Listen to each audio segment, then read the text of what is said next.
जय Hind and hello guys, स्वागत है आपका आपके अपने YouTube चैनल ज्ञानदेव होस्ट में। और इस वीडियो में मैं आपको बताने वाला हूं बिहार स्टाफ सिलेक्शन कमीशन यानी कि BSSC office attendant online form 2025 के बारे में, जहां पर आपको लेटेस्ट अपडेट के साथ में एंड लास्ट डेट अपडेट के साथ में फॉर्म कैसे फिल करना है इसके बारे में पूरी जानकारी दी जाएगी। गाइज आपके पास यहां पर सिर्फ एक दिन का ही समय बचा है, क्योंकि इस फॉर्म को भरने की लास्ट डेट आपकी 14 अक्टूबर 2025 है। पहले इस फॉर्म को फिल करने की लास्ट डेट 25 सितंबर थी, जो कि बाद में बढ़ा करके 14 अक्टूबर 2025 कर दी थी। और अगर आप 14 अक्टूबर 2025 तक आपका रजिस्ट्रेशन और जो पेमेंट है वो कर लेते हैं तो फिर आप आपका फॉर्म फाइनल सबमिट 16 अक्टूबर 2025 तक कर सकते हैं। तो इस वीडियो के अंदर आपको लास्ट टाइम में कैसे फॉर्म फिल करना है, सभी प्रॉब्लम के हल सहित इसके बारे में पूरी जानकारी दी जाएगी। तो आपको वीडियो को पूरा देखना है, आपके पास ये अंतिम मौका है इस फॉर्म को फिल करने का। तो चलिए शुरू करते हैं। अगर आपने अभी तक वीडियो को लाइक शेयर नहीं किया हो तो कर देना और चैनल को सब्सक्राइब कर लेना। फिर जो लिंक वीडियो को डिस्क्रिप्शन में दिया है आप ओपन करेंगे, आपको जानने को मिलेगा कि ये भर्ती 3727 पोस्ट पर निकाली हुई है। फॉर्म मैं आपको बता चुका हूं कि 14 अक्टूबर 2025 तक आप भर सकते हैं। बात करें एप्लीकेशन फीस की तो सभी कैटेगरी कैंडिडेट के लिए 100 रुपये फीस रखी गई है। 10वीं पास कैंडिडेट इसमें अप्लाई कर सकते हैं। किस कैटेगरी के लिए कितनी वैकेंसी हो आप यहाँ पर चेक करेंगे। अगर आप अन्य स्टेट से अप्लाई करेंगे तो आपको यहाँ पर जनरल कैटेगरी के अंदर रखा जाएगा, यानी कि जो जनरल की वैकेंसी है मेल में 1700, इन पर आपको कम्पीट करना होगा। और अगर आप फीमेल है तो फिर जो फीमेल की वैकेंसी है यहाँ पर उसमें आपको कम्पीट करना होगा। फिर आप यहाँ पर एज लिमिट चेक कर लेंगे। अब ये सब इन्फॉर्मेशन चेक करने के बाद अगर आप इसमें एलिजिबल है और आपने इस मौके का फ़ायदा उठाना है और आप इसमें फॉर्म भरना चाहते हैं, फुल्ली इंटरेस्टेड है, तो इंपॉर्टेंट लिंक के सेक्शन में आएंगे और अप्लाई ऑनलाइन लिंक ओपन करेंगे। इसके बाद आपके सामने वेबसाइट आ जाएगी। यहाँ पर आ जाने के बाद में आपको simply click here for registration इसके ऊपर क्लिक करना है। इसके ऊपर क्लिक करने के बाद में अब आपको आपकी इंफॉर्मेशन फिल करनी है। सबसे पहले आप यहाँ पर आपका नाम एंटर करेंगे। ये जो नाम आप एंटर कर रहे हैं ये आपको 10th के सर्टिफिकेट के अकॉर्डिंग फिल करना है और अंग्रेजी के बड़े अक्षरों के अंदर फिल करना होगा। फिर आप आपका जेंडर सिलेक्ट कर लेंगे एंड देन फिर सवाल है कि क्या आप बिहार स्टेट के निवासी है। अगर आप बिहार के निवासी है तो यस करेंगे, नहीं है तो नो कर देंगे। अगर आप अन्य स्टेट से हैं तो फिर आपको यहाँ पर UR यानी कि अनरिजर्व्ड यानी कि जनरल कैटेगरी के अंदर काउंट किया जाएगा। बट अगर आप बिहार से हैं तो यस करने के बाद में जो भी आपकी बिहार के अंदर कैटेगरी है, जैसे कि general, SC, ST, EBC, BC, EWS, इनमें से जो भी है वो आप सिलेक्ट कर लेना। कैटेगरी सेलेक्ट करने के बाद में आपको आपकी जो कास्ट है वो भी सिलेक्ट करनी होगी। फिर सवाल आता है कि क्या आप दिव्यांग है, अगर है तो आपको यस करना है, नहीं तो आप नो कर देना। उसके बाद में बाकी के ऑप्शन डीएक्टिवेट हो जाएंगे, क्योंकि ये उन्हीं के सामने एक्टिव रहेंगे जो कि विकलांग है। अगला सवाल है कि क्या भूतपूर्व सैनिक है, अगर है तो यस, नहीं तो आपको नो करना है। फिर सवाल आता है कि क्या आप 1 जनवरी 1963 के बाद NCC से विमुक्त होने के बाद बिहार सरकार के अधीन कार्य किया है। अगर आपने किया है, आप ऐसे कैंडिडेट है तो यस कर देना, नहीं तो नो करेंगे। फिर सवाल आता है कि क्या आप बिहार सरकार के कर्मचारी हैं जिन्होंने कम से कम 3 साल की नियमित एवं रेगुलर सेवा की हो। अगर आप ऐसे कैंडिडेट हैं तो यस करना, नहीं तो यहाँ पर भी आप नो कर देंगे। फिर एक और सवाल है कि बिहार सरकारी कर्मचारी के बाद प्रयासों की संख्या, यानी कि अगर आप बिहार गवर्नमेंट एम्प्लॉयर उसके बाद में अटैम्प्ट दिए हैं 12/12/2022 के बाद के काउंट हो रहे हैं, तो आप यहाँ पर बताएंगे कि कितने आपने अटैम्प्ट दिए हैं। बट आप तो फ्रेशर है, आप तो पहली बार यहाँ पर ये फॉर्म भर रहे हैं और ना आप बिहार के एम्प्लॉय है गवर्नमेंट, आप एक नॉर्मल कैंडिडेट है, तो आप यहाँ पर 00 सेलेक्ट कर लेना। फिर आप आपका मोबाइल नंबर डालेंगे जो कि आप रजिस्टर करना चाहते हैं, उस नंबर को दोबारा डाल करके वेरीफाई करेंगे। अपनी ईमेल आईडी एंटर करेंगे, ईमेल आईडी को दोबारा डाल करके वेरीफाई कर देंगे। एंड देन जो आपकी डेट ऑफ बर्थ है वो भी आपको कैलेंडर के ऊपर क्लिक करके सेलेक्ट कर लेनी है। पहले आपको यहाँ से आपका ईयर सेलेक्ट कर लेना है, उसके बाद में आपका मंथ और फिर आपका डे। एंड देन ये कैप्चा कोड डालेंगे। सभी इन्फॉर्मेशन चेक करते हुए सेव एंड कंटिन्यू इसके ऊपर क्लिक करेंगे। अब गाइज आपने जो भी इन्फॉर्मेशन भरी है उसका प्रीव्यू आपके सामने है, आप इन सभी जानकारी को चेक कर ले। और अगर आपको लगता है कि कोई जानकारी गलत है तो एडिट के ऊपर क्लिक करके एडिट कर लेना, क्योंकि बाद में इन जानकारी को आप एडिट नहीं कर पाएंगे और फिर पछताएंगे। इसलिए अच्छे तरीके से देख लीजिए और पूरी तरीके से श्योर हो जाने के बाद में आप कंफर्म एंड नेक्स्ट इसके ऊपर क्लिक करेंगे और यहाँ से ओके कर देंगे। अब ओके करने के बाद में आपको आपकी रजिस्टर्ड ईमेल आईडी और आपके नंबर के ऊपर आपकी लॉगिन डिटेल सेंड कर दी है। साथ ही साथ रजिस्टर नंबर तो आप यहाँ पर अभी भी देख सकते हैं। तो आपको आपकी लॉगिन इन्फॉर्मेशन मिल गई है। तो जैसे ही मिल जाए आप यहाँ पर क्लिक हियर फॉर लॉगिन इसके ऊपर क्लिक करेंगे। एंड देन आपको रजिस्टर नंबर के अंदर जो रजिस्टर नंबर अभी आपको मिला है वो यहाँ पर डालना है। जो पासवर्ड अभी आपको मिला है मैसेज के माध्यम से, ईमेल के माध्यम से, वो आप यहाँ पर फिल करेंगे। ये कैप्चा कोड फिल करेंगे और लॉगिन के ऊपर क्लिक करेंगे। अब गाइज आपके सामने यहाँ पर आपका डैशबोर्ड आ जाएगा और अभी आपको यहाँ पर आपकी बाकी की इन्फॉर्मेशन फिल करनी है। तो सबसे पहले यहाँ पर आपका जो फादर नेम है वो आप एंटर करेंगे। ये नाम भी आपको 10th के सर्टिफिकेट के अकॉर्डिंग भरना होगा।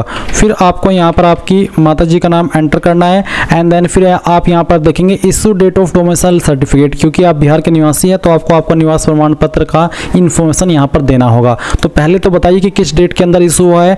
और आपको एक सवाल रहता है कि कितना पुराना होना चाहिए, तो आपका सर्टिफिकेट एक साल से ज़्यादा ओल्ड ना हो, नहीं तो आपको प्रॉब्लम फेस करनी पड़ सकती है।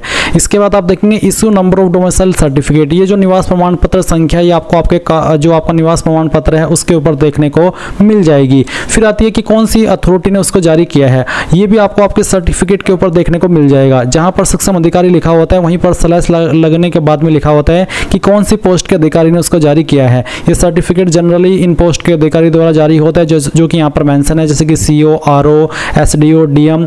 और अगर इनमें से नहीं है आपकी वो पोस्ट जिसने आपका सर्टिफिकेट जारी किया है तो आप यहाँ पर अदर सेलेक्ट करके खुद से फिल कर देना। आपको आपका सर्टिफिकेट चेक करना है जैसे कि मैंने आपको बताया और उस पर देखना है। जहाँ पर मोहर लगी हुई होती है वहीं पर आपको देखने को मिल जाता है कि कौन सी पोस्ट के अधिकारी ने उसको जारी किया है। वही पोस्ट आप यहाँ पर जाते सेलेक्ट कर ले। अगर यहाँ पर न हो तो अदर के ऊपर क्लिक करके खुद से नाम भर दे। अब अगर आप SC ST है या फिर EBC है, BC NCLC है तो फिर आपको कास्ट सर्टिफिकेट की जानकारी भी सेम वे में भरनी है। पहले आप यहाँ पर कास्ट सर्टिफिकेट नंबर देंगे, उसके बाद में किस डेट में आपका सर्टिफिकेट जारी हुआ है वो डेट सेलेक्ट कर लेंगे। किस पोस्ट के अधिकारी द्वारा जारी हुआ है वो आप यहाँ पर इस तरह से सिलेक्ट करेंगे। अगर आपका सर्टिफिकेट जिस अधिकारी के द्वारा जारी हुआ है वो यहाँ पर नहीं है वो पोस्ट, तो आप अदर के ऊपर क्लिक करके खुद से भर देना, जैसे कि भी आपने आपके निवास प्रमाण पत्र की जानकारी भरी है। अब यहाँ पर गाइज आपको कुछ और सवालों के आंसर करने हैं। जैसे कि यहाँ पर एक सवाल है कि क्या आप स्वतंत्रता सेनानी के आश्रित है, अगर है तो यस, नहीं तो आप नो कर देंगे। फिर आप यहाँ पर नीचे देखेंगे नेशनलिटी का ऑप्शन, तो आप इसमें इंडियन सेलेक्ट कर लेना। फिर पूछेंगे कि आपके पास आधार कार्ड है, तो आप यहाँ पर अगर है तो यस कर देना और यस करने के बाद में आधार कार्ड का नंबर डाल देना। फिर पूछा है फोटो पहचान प्रमाण पत्र का प्रकार, आप यहाँ पर इनमें से कोई भी एक ID सेलेक्ट कर लीजिए। अगर आपके पास आधार कार्ड के अलावा कोई अन्य ID न हो तो आप आधार कार्ड सेलेक्ट करके उसी का नंबर आप यहाँ पर दे सकते हैं। और अगर आपके पास आधार कार्ड के अलावा कोई अन्य ID भी है जैसे कि PAN card, passport, driving licence, तो वो आप ID सेलेक्ट कर ले और उसका नंबर आप यहाँ पर फिल कर दे। फिर है identification mark of the candidate, आपकी बॉडी के ऊपर ऐसा निशान जिससे आपकी बॉडी की पहचान होती है। ये निशान आपकी बॉडी के ऊपर कहीं पर भी हो सकता है। ये इसलिए लिया जाता है ताकि आप अपनी जगह पर किसी और से एग्जाम न दिलवा दे। उसके बाद में एक सवाल है कि क्या आपको कभी किसी प्रतियोगिता परीक्षा या जैसे कि UPSC, राज्य आयोग, अन्य चयन आयोग से वंचित किया गया, यानी कि डिग्रेड किया गया, ब्लैक लिस्ट किया गया है? अगर हाँ तो यस, नहीं तो आप नो कर देंगे। फिर यहाँ पर आपको आपका प्रेजेंट एड्रेस फिल करना है, तो जो भी प्रेजेंट एड्रेस है वो आप यहाँ पर भर देना। एड्रेस के सेक्शन में एड्रेस, फिर आपका विलेज मोहल्ला, फिर आपका पुलिस स्टेशन, उसके बाद में आपका पोस्ट ऑफिस कौन सा है वो पोस्ट ऑफिस लिख देना। अपनी स्टेट यहाँ से आपको सिलेक्ट कर लेनी है और फिर आपकी जो डिस्ट्रिक्ट है वो भी आप सिलेक्ट कर लेंगे एंड देन आप आपका पिन कोड डाल देंगे। और गाइज अगर आपका प्रेजेंट एड्रेस और परमानेंट एड्रेस सेम है तो आप इस बॉक्स के ऊपर टिक कर देना। अगर आपका एड्रेस अलग अलग है तो आप अनटिक करके इस तरफ अपना परमानेंट एड्रेस भर देना। फिर आप सबमिट के ऊपर क्लिक करेंगे। सबमिट के ऊपर क्लिक करने के बाद जो जानकारी अभी आपने भरी उसका प्रीव्यू आपके सामने है। आप अगेन एक बार फिर से इन सभी जानकारी को चेक कर ले। जब आपको लगे कि सभी जानकारी सही है तो प्रोसीड फॉर पेमेंट के ऊपर क्लिक कर दे। अब इसके ऊपर क्लिक करने के बाद में यहाँ पर आपको पेमेंट की इन्फॉर्मेशन देखने को मिलेगी। आप सेलेक्ट कर लीजिए कि आप किस माध्यम से फीस पेमेंट करना चाहते हैं, जैसे कि SBI, ICICI या फिर एक्सिस बैंक, कोई भी आप पेमेंट मोड सेलेक्ट कर लेना। मैं यहाँ पर SBI सेलेक्ट करके प्रोसीड ऑनलाइन पेमेंट इसके ऊपर क्लिक करता हूँ और यहाँ से ओके कर देता हूँ। अब आपको काफ़ी सारे विकल्प मिल जाएंगे पेमेंट करने के, तो आप इनमें से जिस माध्यम का इस्तेमाल करके फीस जमा करना चाहे कर सकते हैं, जैसे कि debit card, internet banking, credit card या फिर UPI। अगर मैं UPI सेलेक्ट करता हूँ तो फिर यहाँ पर मैं UPI QR कोड सेलेक्ट करता हूँ और पे नाउ के ऊपर क्लिक करता हूँ। अब चलिए मैं आपको फी पेमेंट करके दिखाता हूँ। और ये जो मैं फीस पेमेंट कर रहा हूँ ये मैं इसलिए कर रहा हूँ ताकि आप लोग बिना गलती के इस फॉर्म को फिल कर सके, नहीं तो मैं पर्सनली ये फॉर्म नहीं भर रहा हूँ, बस आपको दिखाने के लिए भर रहा हूँ। तो अगर आपको लगता है कि कोई स्पेशल एफर्ट कर रहा हूँ आप लोगों के लिए तो वीडियो को लाइक शेयर कर देना। अब चलिए मैं पेमेंट करके आपको आगे का प्रोसेस बताता हूँ। अब आप यहाँ पर देख सकते हैं कि आपका पेमेंट सक्सेसफुल हो चुका है और जैसे ही आपका पेमेंट सक्सेसफुल हो जाए तो आप प्रिंट पेमेंट स्लिप के ऊपर क्लिक करके इस डिटेल को प्रिंट कर लेना या फिर स्क्रीनशॉट ले लेना, क्योंकि बहुत ही महत्वपूर्ण जानकारी है। और उसके बाद सेव एंड नेक्स्ट के ऊपर क्लिक करना। अब आपके सामने क्वालिफिकेशन की जानकारी आएगी। अब क्योंकि ऑफिस अटेंडेंट की पोस्ट पर अप्लाई करने के लिए सिंपल 10वीं की क्वालिफिकेशन मांगी दी है तो आपको यहाँ पर 10वीं का ही ऑप्शन देखने को मिलेगा। अब आप यहाँ पर सबसे पहले जो भी आपके पास 10वीं के अंदर सब्जेक्ट थे उन सब्जेक्ट के नाम लिख देना।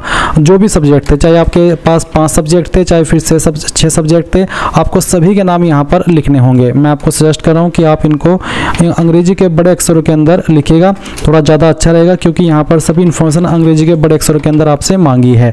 तो आप यहाँ पर सभी सब्जेक्ट के नाम लिख देना, फिर आपको बताना कि किस बोर्ड के द्वारा आपने आपकी क्वालिफिकेशन की है, जैसे कि CBSE board, ICSE board, UP board, Bihar board या फिर किसी अन्य स्टेट का बोर्ड। एंड देन फिर यहाँ पर जो टोटल मार्क्स है वो आप एंटर करेंगे और उसमें जो नंबर आपको आए थे वो आप यहाँ पर डाल देंगे।